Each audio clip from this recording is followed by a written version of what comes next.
반갑습니다. 오늘 함께 여러분과 나눌 말씀은 창세기 11장 1절에서 9절까지의 말씀입니다. 무너질 바벨탑과 하나님의 영원한 나라라는 주제로 주의 말씀 선포하겠습니다.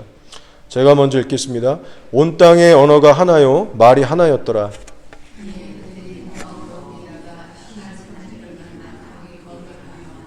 서로 말하되 자 벽돌을 만들어 견고히 굽자 하고 이에 벽돌로 돌을 대신하며 역청으로 진흙을 대신하고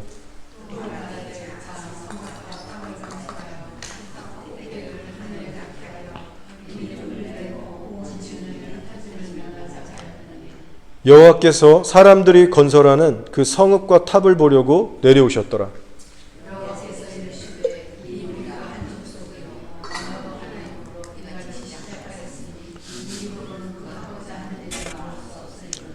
자, 우리가 내려가서 거기서 그들의 언어를 혼잡하게 하여 그들이 서로 알아듣지 못하게 하자 하시고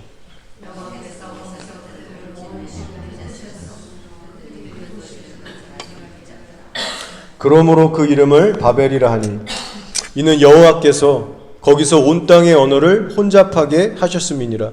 여호와께서 거기서 그들을 온 지면에 흩으셨더라. 아멘. 예, 오늘은 여러분과 함께 이 바벨탑 사건을 좀 나누면서 이 말세지말의 때를 성도로서 어떻게 바라볼 것이며 또 어떻게 살아갈 할 것인가 좀 나눠보려고 합니다. 여러분도 아시는 것처럼 노아 시대에 홍수 심판이 있었죠. 노아의 가족 8명 빼고는 온 인류가 다 망하게 됩니다. 그리고 홍수 심판 있고 난 후에 방주에서 나왔는데 노아는 그 후로부터 약 350년을 더 살다 가게 돼요. 노아가 살아있던 그 시대에 어느 한 시점에 이 바벨탑 사건이 일어나게 된 겁니다. 그러니까 노아의 살아생전에 벌어졌던 사건이죠. 구체적으로 연도를 한번 추적해보면 홍수 심판 이후에 약 106년, 한 100년 정도가 지났을 무렵에 이 노아의 후손들 일부가 이제 시날 땅으로 옮겨가면서 이 바벨탑을 세우게 됩니다. 자, 그러면 이 바벨탑을 세우려고 사람들을 선동하고 이끌었던 그 핵심 주요 인물이 누굴까요? 이 바벨탑 사건에 있는 그 주요의 인물이 누굽니까? 성경 말씀을 연구하다 보면요, 이제 추정할 수 있는데 바로 노아의 증손자였던 이 니므롯이라고 하는 사람입니다. 니므롯 들어보셨죠? 노아의 아들 중에 이제 아버지의 그 하체를 보고 정말 이렇게 조소했던 그 함 있지 않습니까? 그 함의 저주를 받았던 그 함의 아들 중에 구스라는 자가 있었어요. 그리고 그 구스가 결혼을 해서 낳은 그 아들 중에 한 명이 바로 이제 니므롯입니다. 자, 창세기 10장 8절 12절을 보시면 이 니므롯에 대해서 다른 사람들보다는 더 특이하고 구체적으로 성경이 설명하고 있어요. 그 정도로 참 남다른 면이 있는 그런 특별한 사람이었습니다. 성경에 보니까 이렇게 얘기하고 있어요. 구스가 니므롯을 낳았으니 그는 세상의 첫 용사라. 처음 나오는 단어입니다. 이 용사라는 단어가 노아의 후손들을 얘기하다가 갑자기 니므롯에 대해서는 세상에서 낳은 첫 용사라는 표현을 쓰고 있어요. 그럼 이 용사라는 표현이 좋은 뜻일까요? 성경적으로 볼 때 어떤 칭찬일까요? 자, 절대 그렇지 않습니다. 용사라고 하는 이 히브리어 말에는 말 그대로 용감하다, 세다 이런 뜻도 있지만 반대로 또 어떤 뜻이 있냐면 폭군, 정말 흉악하다, 독재자, 강포하다 이런 뜻도 있습니다. 부정적인 그런 느낌이 확 있는 거죠. 그리고 이제 이 니므롯이라는 이름도 추적해보면 말하드라는 단어에서 파생된 단어인데 반역하다, 배역하다 그런 의미들을 갖고 있어요. 그리고 성경이 덧붙여 얘기합니다. 뭐라고 하냐면 그 니므롯이 여호와 앞에서 용감한 사냥꾼이 되었으므로 속담에 이르기를 아문은 여호와 앞에 니므롯같이 용감한 사냥꾼이로다 하더라. 이런 구절이 또 나옵니다. 여기서 여호와 앞에서 용감한 사냥꾼이 됐다 라고 할 때 여기 앞에서라는 이 전치사인가요? 이 단어는 여호와를 대적하여 혹은 반역하여 그렇게 사실 쓰일 수 있는, 해석할 수 있는 문구예요. 그래서 니므롯을 성경이 용사라고는 얘기하고 있지만 긍정적인 의미보다는 부정적인 뉘앙스를 풍기고 있다. 그렇게 여러분 이해를 하시면 됩니다. 창세기를 보시면 니므롯뿐만이 아니라 아벨을 죽였던 가인도 나오고, 그리고 그 후에 또 라멕도 나오고, 엄청 잔인하고 혈기 많고 자아 충만했던 이런 사람들이 나옵니다. 그런데 가인이나 라멕을 보고서는 성경이 막 이들은 용사였다, 세상의 첫 용사였다, 이런 표현을 쓰고 있지 않습니다. 그 정도로 이 니므롯이라고 하는 사람은 악인들 중에 악인이고 악인들이 영웅으로 여길 만한 그런 엄청난 사람이었다는 거예요. 하나님 앞에서 너무나도 자긍했고 무모하고 어리석을 정도로 용감했고, 그래서 사람들을 선동해서 바벨탑을 만든 사람이 바로 이 니므롯이라는 거예요. 그래서 그 사탄 마귀의 속성하고 꼭 닮았다, 사탄의 영으로 충만했던 사람이다, 그렇게 정리를 하시면 되겠습니다. 자, 성경은 이어서 또 주목할 만한 부분을 기록하고 있어요. 이 니므롯에 대해서 많은 부분을 얘기하고 있죠. 자, 이 니므롯은 또 어떤 사람이냐면 인류 역사상 최초로 자신의 킹덤, 자신의 왕국을 세운 사람입니다. 자, 기록에 성경을 보니까 이렇게 얘기하고 있어요. 그의 나라는 시날 땅의 바벨과 에렉과 악각과 갈레에서 시작되었으며 그가 그 땅에서 아수르로 나아가 니느웨와 르호보딜과 갈라와 니느웨와 갈라 사이에 레센을 건설했으니 이는 큰 성읍이라. 자, 성경을 쭉 족보를 보시면 이 니므롯 외에는 그 누가 자기의 나라를 건설했다, 자기의 제국을 건설했다, 그런 인물이 나오지 않습니다. 최초로 나라란 걸 세우고 사람들을 이 전제주의처럼 독재하면서 딱 묶었던 사람이 바로 니므롯이라는 거죠.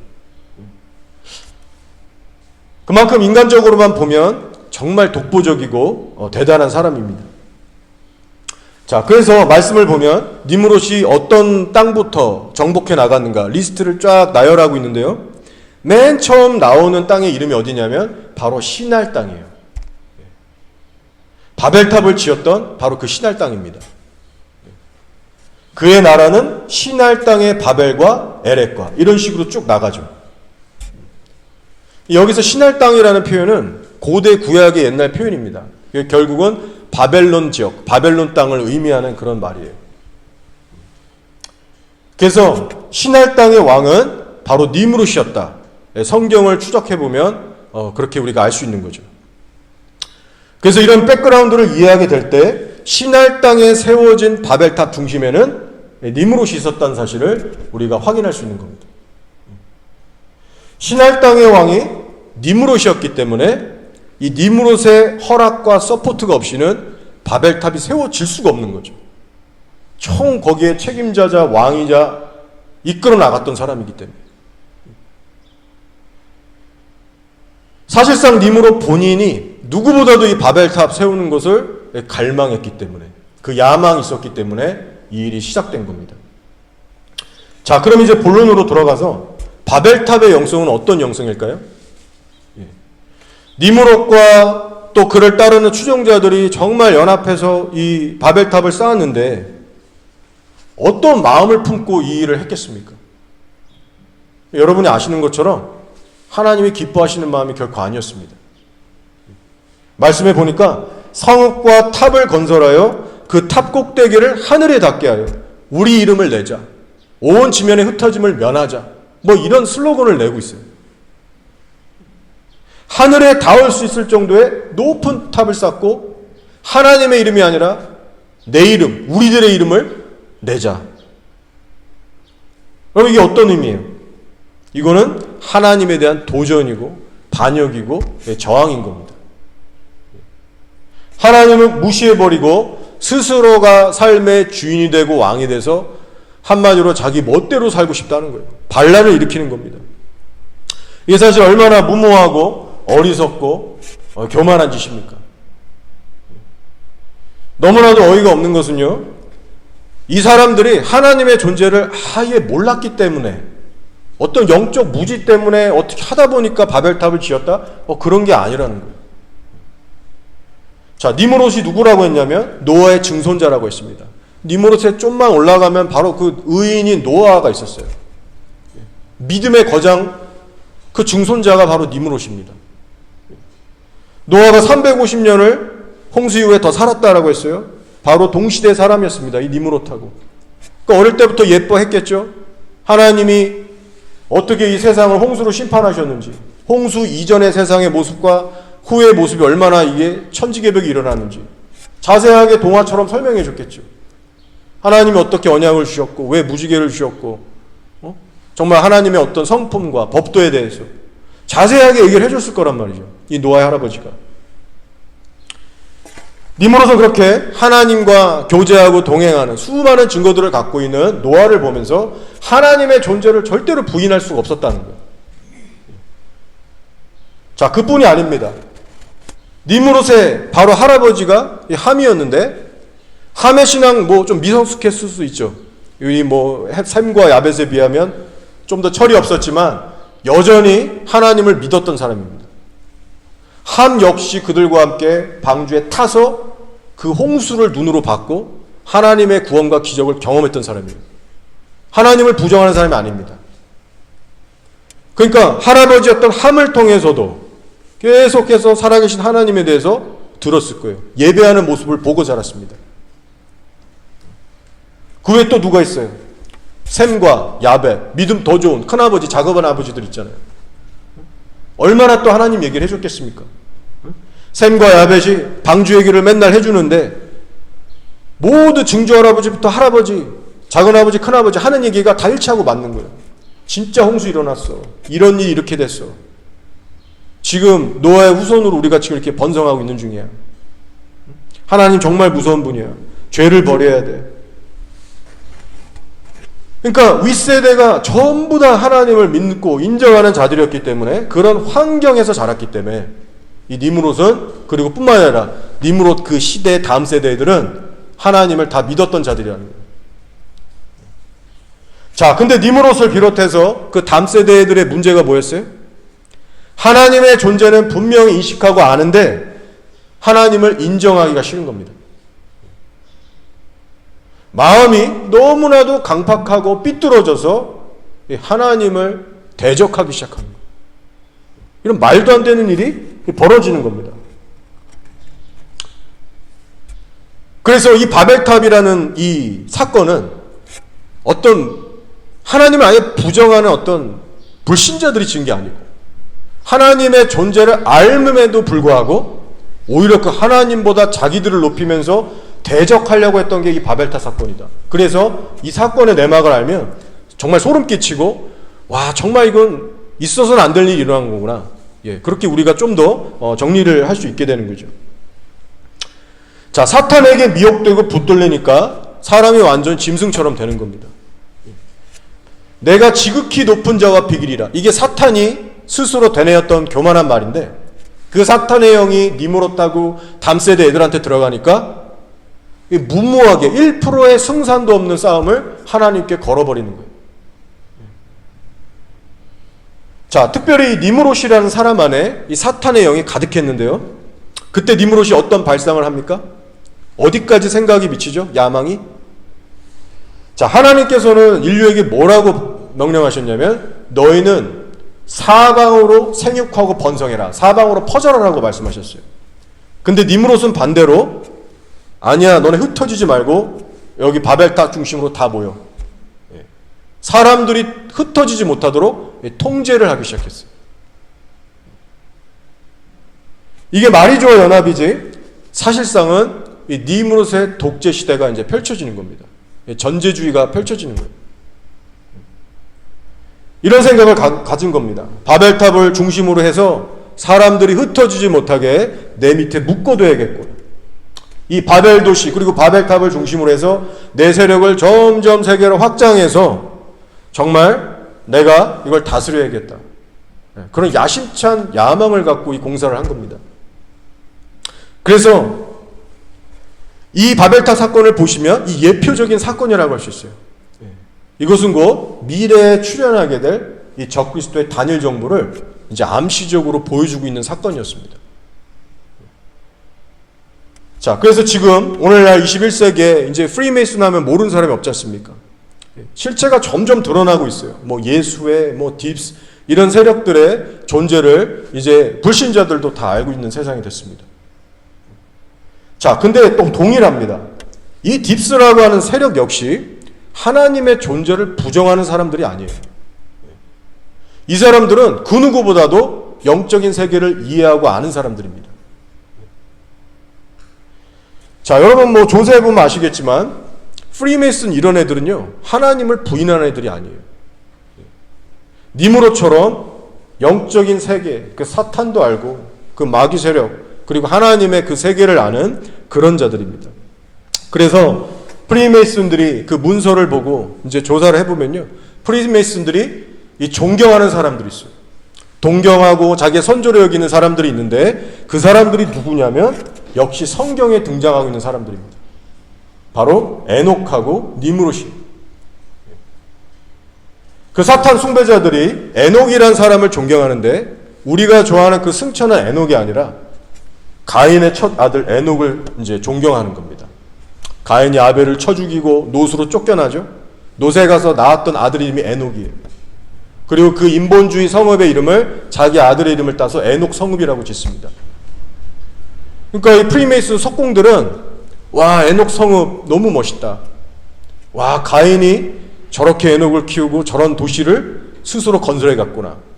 이 석공회라는 의미를 가진 프리메이슨들이 에녹을 존경하는 겁니다. 니므롯도 마찬가지죠. 니므롯이 지었던 바벨탑을 우러러보면서 비전으로 품는 겁니다. 아, 우리가 지어야 될 세상이 저건데, 내가 쌓아 올려야 될 탑이 저건데, 동경을 하는 거예요. 동경의 대상이 되는 겁니다.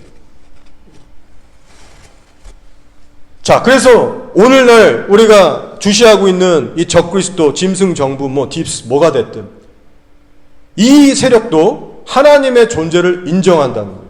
성경에 나온 인물들도 더 잘 알고 있습니다. 그런데 하나님의 원수인 사탄을 선택하고 숭배하면서 하나님을 대적하고 있는 자들이에요. 그래서 우리가 창세기는 약 5,000년 전에 쓰여진 이 고대 문헌이지만 이 창세기를 연구할 때 이 마지막 때의 세대가 어떻게 타락하고 어떻게 대적할 것인지 그 역사의 반복을 우리가 발견할 수 있어요. 예수님도 말씀하시기를 마지막 때는 노아의 세대와 같을 것이다. 먹고 마시고 장가가고 지극히 본성으로만 살 것이다. 바벨탑 사건 역시 노아 때 일어난 일이에요. 이 모든 사건 해프닝들이 지금 우리 시대에 일어나고 있는 그 사건들을 해석할 수 있는 어떤 영적인 지표가 되는 거예요. 니므롯 가운데 역사했던 영이 오늘날에는 그 무리들을 통해서 지금 나라를 제패하려고 하는 겁니다. 자, 다만 니므롯의 때와 오늘날의 차이점이 있다면 뭐냐면 하나님께서 니므롯 때의 바벨탑은 흩으셨지만 오늘날의 이 딥스의 세력은 허용하고 계신다는 겁니다. 허락하고 계신다는 거예요. 이유가 뭐예요? 예수님의 재림이 임박한 마지막 시즌이 됐기 때문입니다. 마지막 시즌이 돼서 이제 예수님이 오셔야 되기 때문에 불법의 활동이 역사하는 것을 더 이상 막지 않으시는 그런 시대에 우리가 지금 살고 있는 거예요. 그동안은 때가 되지 않았기 때문에 막으시고 흩으셨지만 지금은 더 이상 아닙니다. 그래서 이 부분에 대해서 제 얘기가 아니고 데살로니가 후서 2장 6절 8절에서 사도 바울이 이 시대를 두고 이렇게 예언했어요. 너희는 지금 그로 하여금, 그가 이제 적그리스도의 세력을 얘기합니다. 지금 그로 하여금 그의 때에 나타나게 하려 하여 막는 것이 있는 것을 아나니, 하나님이 막고 계신다는 거예요. 그 어둠의 세력을. 불법의 비밀이 이미 활동하였으나 지금은 그것을 막는 자가 있어 그 중에서 옮겨질 때까지 하리라. 이 불법의 비밀, 적그리스도의 세력이 언제부터 활동했어요? 창세기부터 활동한 거예요. 그 영이 항상 세상을 제패하려고 했고 사람들을 묶으려고 했고 통제하려고 했습니다. 자, 막는 자가 있어 그 중에서 옮겨질 때까지 하리라. 그때 불법한 자가 나타나리니 주 예수께서 그 입의 기운으로 그를 죽이시고 강림하여 나타나심으로 패하시리라. 자, 불법의 활동을 막는 자를 두셨다고 하는데 이 막는 자는 누구냐? 해석이 뭐 좀 있지만요. 뭐 막는 자를 성령님으로 볼 수도 있고 혹은 뭐 선지서나 계시록을 보면 하나님이 부르시는 천사들이 동서남북 사방에서 코너를 딱 잡고 있어요. 그래서 이 천사들이 그것을 딱 이제 포지션을 옮길 때 전쟁 터지고 막 이런 일들이 일어나거든요. 그래서 천사들로 볼 수도 있습니다. 근데 제가 가만히 연구해 보니까 후자가 맞더라고요. 자, 하지만 어떤 해석을 하든지 간에 문제될 건 하나도 없습니다. 궁극적으로 누가 이 불법의 활동을 막느냐? 그 주체는 하나님이에요. 주권이 하나님께 있습니다. 자, 여러분 이런 성경 구절을 읽으실 때마다 하나님이 불법한 활동을 막고 계신다. 어떤 라인을 딱 그셔서 이들의 활동을 컨트롤하고 계신다. 한마디로 뛰는 놈 위에 나는 놈이 있다. 이런 구절들을 우리가 묵상하게 될 때 성도들은 용기를 얻고 소망을 가질 수 있는 겁니다. 아, 사단이 아무리 저렇게 뛰고 뭐 딥스니 뭐니 저렇게 난리를 피고 무섭게 해도 하나님이 허용한 타임라인에만 움직이는구나. 이 모든 통제를 하나님이 하고 계시는구나. 얘네 아무것도 아니구나. 여러분 이런 것을 우리가 깊이 묵상하고 마음에 와닿게 되면 우리가 이 시대를 새롭게 바라볼 수 있고요. 그리고 용기와 믿음을 회복할 수 있습니다. 자, 노아의 시대에 이 니므롯이 일으켰던 이 바벨탑 사건은요, 하나님께서 흩어버리셨어요. 막으셨어요. 말씀드린 대로 하나님의 타임라인으로 봤을 때, 하나님의 계획표로 봤을 때 이 니므롯 시대는 어떤 시대냐면 구약에서도 창세기지 않습니까? 구약에서도 가장 처음 시작 단계 그런 역사 시대였습니다. 그래서 메시아인 예수님이 오시려면 그 십자가 사역을 위해서 이 땅에 오시려면 정말 수천 년, 너무나도 한참의 시간이 남은 거예요. 그리고 예수님이 오셔서 복음을 전하려면 기본적으로 인구가 전 세계에 꽉 차 있어야 되잖아요. 근데 니므롯 때는 홍수 심판 일어난 지 얼마 안 됐거든요. 몇십 년 안 됐어요. 인구가 퍼져봤자 얼마나 퍼졌겠습니까? 그러니까 하나님이 판단하실 때 니므롯의 타임라인은 계속해서 생육하고 번성해서 인구수를 늘려야 되는 때였어요. 쫙쫙 퍼지면서 결혼들 해서 애를 낳고. 왜냐하면 하나님의 구원의 플랜은 수많은 영혼들이 훗날에 회개하고 돌아와서 추수되는 거거든요. 그 분량을 채우기 위해서 너희는 지금 생육하고 번성할 때다. 모일 때가 아니다. 그리고 이 니므롯이 하는 짓을 보니까 하나님의 이 심판을 불러오는 그런 정말 어리석은 짓을 하고 있는 겁니다. 하나님께서 세상을 또다시 심판해서 멸할 수밖에 없는 끔찍한 상황으로 지금 몰아가고 있는 거예요. 이 니므롯이. 성경이 뭐라고 힌트를 주고 있냐면 니므롯 때 여러분 세상의 언어가 몇 개였다고 했습니까? 여러 개가 아니라 딱 하나라고 했습니다. 언어가 하나였다. 여러분 인류의 언어가 하나라는 건요, 우리의 상상 이상으로 어마어마한 시너지 효과를 낼 수 있습니다. 우리가 상상하는 거 이상일 거예요. 요즘 과학기술이 하도 발전해갖고 뭐 핸드폰 앱 하나로 뭐 통역, 번역 웬만한 거 다 되는 시대가 됐잖아요. 근데 왜 과학자들이 그거 계속 연구해갖고 계속 업그레이드 시키고 왜 계속 발전시키나요? 그만한 가치가 있기 때문에. 이유가 있는 겁니다. 언어가 하나가 돼버리면요, 삶의 질과 생산성이 엄청나게 올라갑니다. 선한 일이든지 악한 일이든지 이 생산성 면에서 완전히 차원이 달라지는 거예요.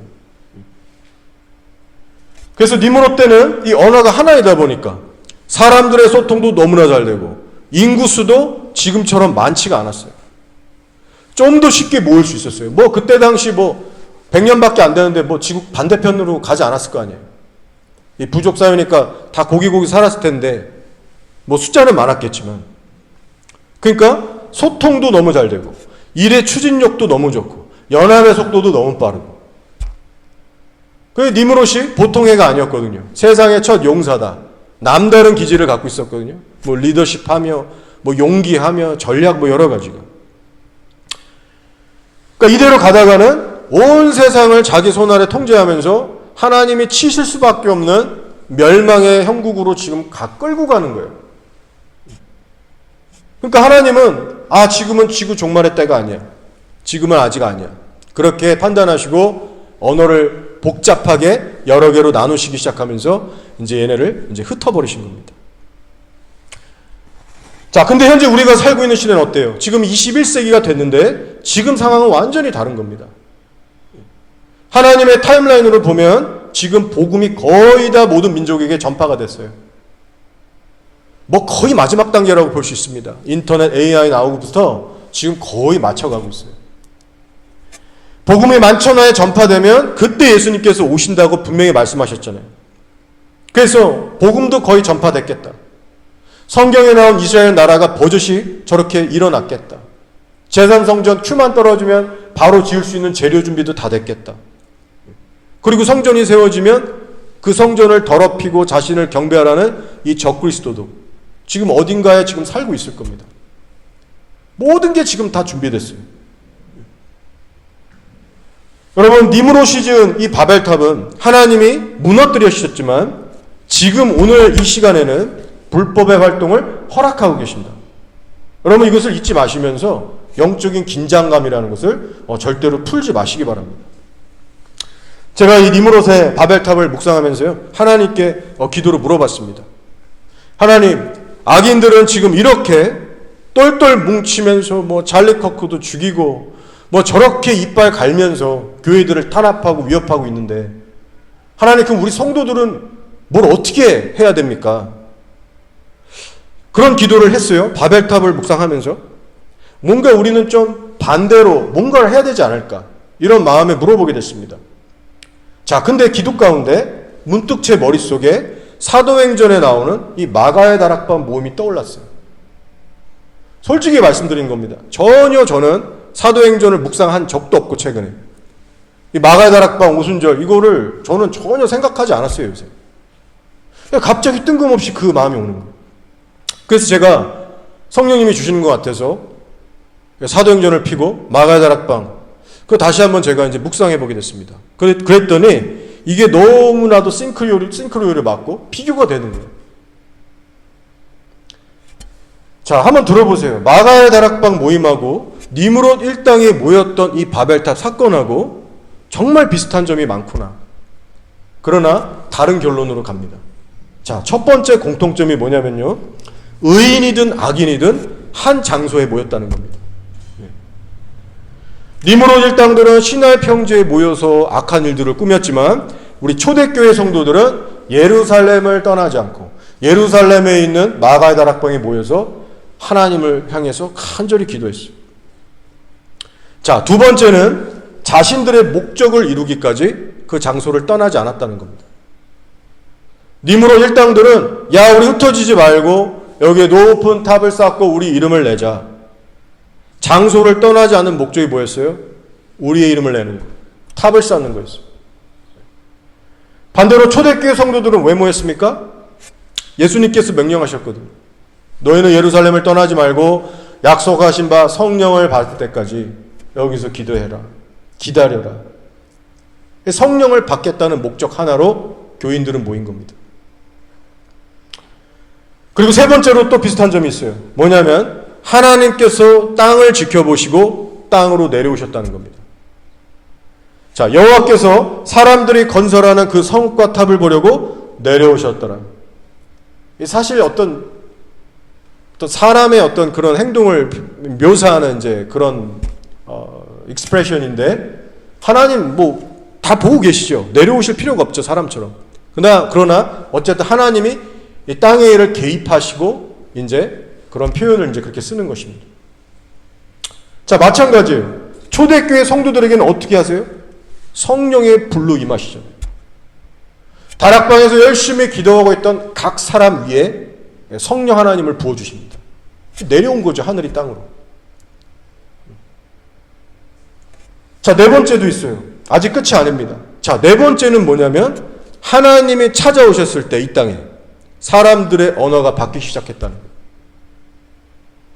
니므롯 일당에게는 언어를 혼잡하게 하셔서 흩어버리셨지만 기도하고 있던 성도들에게는 방언을 하게 하셨어요. 우리가 하는 샬라샬라 그 방언이 아니라 실제로 그때 당시에 각 나라의 언어를 하게 하셨습니다. 이 큰 방언이라고 하는데 다른 나라 말을 막 하게 하시면서 복음을 전하게 하시는 거예요. 그래서 해외 각지에서 왔던 그 뭐 로마니 뭐 사방에서 왔던 사람들이 어떻게 우리 말을 하지? 그 복음을 들으면서 감탄을 하고 그렇게 하나님을 찬양하게 됐습니다. 자, 마지막으로 5번째입니다. 5번째로 또 뭐가 같냐면 하나님의 이 개입하심으로 인해서 이 모임들이 흩어지고 해산됐다는 거예요. 니므롯 일당은 이 언어가 꼬이면서 해산이 됐습니다. 다 흩어졌습니다. 그런데 마가야 다락방 성도들은 성령을 받고 나서 얼마 후가 안 가서 예루살렘에 큰 핍박이 일어나게 됩니다. 그래서 핍박 때문에 흩어지게 됩니다. 근데 그 핍박 때문에 가는 동네마다 복음 전하고 교회를 세우는 하나님의 역사가 일어나기 시작하죠. 자, 이렇게 마가야 다락방하고 바벨탑 사건을 연구해보면 서로 닮은 점이 너무나도 많은 거예요. 이 마치 카운터를 날리듯이 비슷하면서도 너무 양극단으로 다 갈라지더라고요. 저도 참 신기했습니다. 어떻게 이렇게 맞아떨어질까? 묵상을 하면서 성경은 참 오묘하구나를 느꼈고요. 창세기에 이런 어떤 영적인 인사이트를 다 주셨구나. 정말 이 마지막 때를 살아가는 우리가 창세기를 묵상하면 참 유익하겠구나. 그런 생각도 했고요. 이 마가야 다락방을 그 영감을 주셨던 분이 정말 성령님이 맞구나 라는 확신을 갖게 됐습니다. 이런 감동이 왔어요. 하나님께서 지금 이 시대의 교회들에게 이렇게 말씀하시는 것 같습니다. 뭐냐면 적그리스도는 곧 무너질 바벨탑을 쌓고 있지만 딥스니 뭐니 한 그 세력들 무너질 바벨탑을 지금 쌓고 있는 것이다. 그러나 나 하나님은 영원히 무너지지 않을 성령의 사람들을 지금 세우고 있다. 따라서 너희들은 다가오는 적그리스도의 단일 정부를 두려워하지 말고 성령 충만 받기를 늘 기도로 힘쓰면서 내가 허락하고 있는 그 삶의 자리에서 충성하고 예배해라. 복음의 증인으로 살아라. 그렇게 말씀하신 듯한 감동이 제게 왔습니다. 이 마지막 때에 적그리스도는 악의 군대를 소집해서 세계를 통제하려고 하겠지만 하나님 또한 강력한 성령의 군대를 일으키시겠다는 그런 감동이 왔어요. 골리앗이 설 것을 아시고 다윗을 준비하셨듯이 다가오는 이 짐승 정부를 뚫고 이길 수 있는 성령의 군사들을 이 시대에 일으키고 계십니다. 그래서 결론적으로는 저와 여러분이 그 성령의 부대에 들어갈 수 있는 그런 믿음 생활을 해야 된다는 겁니다. 너무 중요한 부분인 것 같아요. 여러분 기억하시기 바랍니다. 우리가 성령으로 충만해서 성령의 능력으로 이끌려서 살아가게 되면 제2의 니므로 3의 니므롯이 와도 적그리스도의 할아버지가 와도 우리는 담대하게 이길 수 있습니다. 그 강력하다는 세상의 용사를 이기려면 세상을 이기신 하나님의 영으로 충만한 방법밖에 없는 거예요. 그러나 또한 명심하셔야 할 것은 이 성령 충만함이라는 것은요 그냥 쉽게 얻어지는 것이 아니라는 겁니다. 마가의 다락방에 모였던 그 120문도의 삶을 보면 정말 우리가 깊이 들여다보고 닮아갈 필요가 있는 것이죠. 단순하면서도 거룩한 삶을 살았습니다. 정말 세상의 것들 다 내려놓고 정말 하나님만 바라보면서 정말 하나님의 인도를 위해 간절히 기도하면서 그렇게 끈질기고 간절하게 기도했을 때 그럴 때에 성령의 불을 받는 그런 영광과 은혜를 누렸다는 것이죠. 그리고 그 불이 꺼지지 않기 위해서 또 얼마나 또 더 간절하게 하나님께 매달리고 순종하며 살았겠습니까? 우리에게 그런 모습이 없고 그런 자세로 나아가지 않으면 이길 수가 없는 거죠. 그러니 여러분도 주님만 더 바라보시면서 늘 하늘의 권능과 그 거룩한 삶을 사모하시면서 하나님과 동행하는 훈련을 꼭 해나가시기를 바랍니다. 자, 특별히 신앙의 타성이라는 것을 경계하시기 바랍니다. 요즘 하도 세상이 이렇고 악하니까 많은 목사님들이 회개를 외칩니다. 저도 늘 그렇게 회개를 외치죠. 그렇게 살다가 회색지대에 있다가 지옥 간다. 거듭나도 잘릴 수 있다. 거룩을 맨날 강조합니다. 구원받는 거 쉬운 거 아니다. 회개해라. 열매 맺어라. 그런 소리를 여러분 처음에 늘 들으면 두렵기도 하고 정신도 차려지고 뭔가 좀 깨어나는 것 같아요. 그런데 계속해서 그런 말씀을 들으면 내성이 생겨서 어느 순간부터 꿈쩍도 하지 않습니다. 별로 두렵지도 않고 마음이 무뎌지는 거예요. 혹시 여러분 가운데 죄에 대한 감각이 슬슬 무뎌지는 분은 안 계십니까? 이미 그거 다 아는 소리고, 이 정도면 괜찮겠지 하면서 여러분 슬슬 풀어지는 분 없으세요? 예전에는 크게 얘기했던 그런 죄들에 대해서 지금은 별 대수롭지 않게 이 정도야 하면서 은근슬쩍 지나가는 분 안 계십니까? 여러분들이 지금 알면서도 자꾸 짓는 죄가 있다면 그 죄들에 대해서 여러분이 어떻게 마음으로 반응하고 계신지 그 부분들을 꼭 한번 살펴보시기 바랍니다.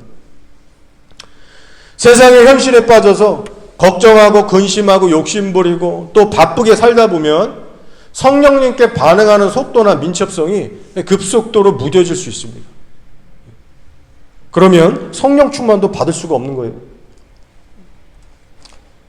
자, 그리고 한 가지 더 있습니다. 지금의 때가 험한 마지막 때지만 때와 상관없이 전도자라는 사명 의식을 가지시고 전도하며 살아가시기 바랍니다.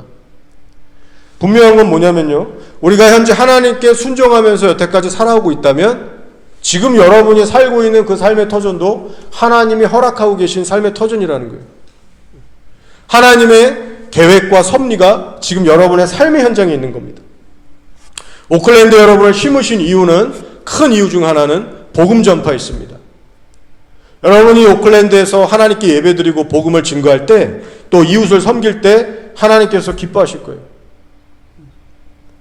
전도지 요즘도 계속 잘 돌리고 계신가요?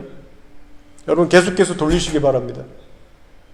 주일날 요새 같이 안 나가고 평일날 하고 있는데 여러분 계속해서 복음을 전파하세요. 때가 어두면 어두울수록 전도자의 이 발걸음을 하나님은 더욱더 귀히 여기시고 기뻐하실 겁니다. 자, 이제 말씀을 정리하며 마치겠습니다. 한 번은 하나님께서 바벨론의 이 정말 막강했던 왕, 이 느부갓네살에게 이 어떤 오묘한 꿈을 주셨어요.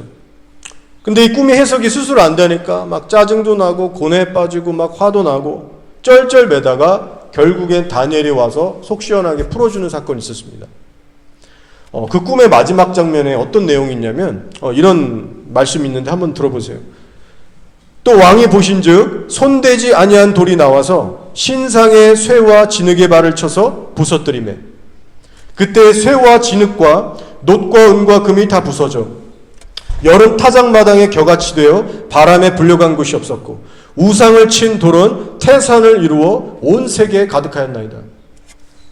그리고 다니엘이 이렇게 예언하고 선포합니다. 이 여러 왕들의 시대에 하늘의 하나님이 한 나라를 세우시리니 이것은 영원히 망하지도 아니할 것이요 그 국권이 다른 백성에게로 돌아가지도 아니할 것이요 도리어 이 모든 나라를 쳐서 멸망시키고 영원히 설 것이다. 너무나 은혜로운 말씀입니다. 최고의 권력을 갖고 기고만장했던 그 교만했던 느부갓네살에게 그 바벨론 왕에게 다니엘을 통해서 선포하시는 거예요. 세상 나라들은 다 멸망할 것이고 오직 한 나라 하나님의 나라만 영원하게 설 것이다. 그때 당시 가장 강력했던 바벨론 왕에게 이걸 꿈과 메시지로 풀어주신 거예요. 얼마나 은밀하고 웅장한 하나님입니까? 역사를 실제로 보시면 그 강력했다라고 하는 바벨론 제국도 66년 정도 만에 쫄딱 멸망했습니다. 얼마 못 갔어요, 생각보다. 그 후에 왔던 바사도 약 200년 동안 존속하다가 멸망했고요. 그 후에 왔던 헬라 제국도 고작 한 177년 정도 버티다가 망하게 됩니다. 다들 별거 아니라는 거예요. 곧 사라질 땅의 나라들입니다. 게다가 우리가 가끔씩 염려하는 우리 앞에 오는 그 적그리스도의 짐승 정부, 이 통제 시대는요 고작 해야 3년 반 정도로 끝이 날 겁니다. 하나님이 다 정해놨어요, 이미. 역대 과거에 있었던 바벨론, 아수르 이런 강대국들에 비하면 적그리스도가 통치하는 3년 반이라는 시간은 너무 수치스러운 거예요, 사실. 명함도 못 내밀 정도로 정말 약소국인 겁니다. 무슨 나라가 3년 반만 그렇게 하다가 끝이 납니까? 결론적으로 사람이 지은 모든 나라들은 모조리 멸망할 것이다. 오직 하나님 나라만 영원할 것이다. 이것이 성경을 관통하는 메시지입니다. 계시록부터 창세기 이 메시지를 계속해서 세대에게 주고 있어요. 그러니까 여러분 우리가 용기를 낼 수 있는 거죠. 이기는 싸움을 우리가 지금 하고 있는 겁니다. 여러분은 영원한 하나님 나라만을 주목하시면서 용기와 믿음으로 성령 충만함을 늘 받아가시면서 다가오는 환난을 잘 이겨내시기를 축복합니다. 영적인 계절로 따질 때요, 지금은 아직까지 오순절 시대입니다. 예수님께서 초림으로 밑에 것들은 다 이루셨고 이제 남은 게 오순절, 그 쭉 나가면 이제 나팔절 오시고 이제 천년왕국 들어가는 거예요. 나팔절이 오기까지, 재림이 오시기까지 지금 마지막 때 그 오순절의 마지막 스테이지를 지금 우리가 살고 있습니다. 이제 곧 시면 복음 전파가 완성돼서 영혼들이 열방과 이스라엘에서 추수가 끝나고요.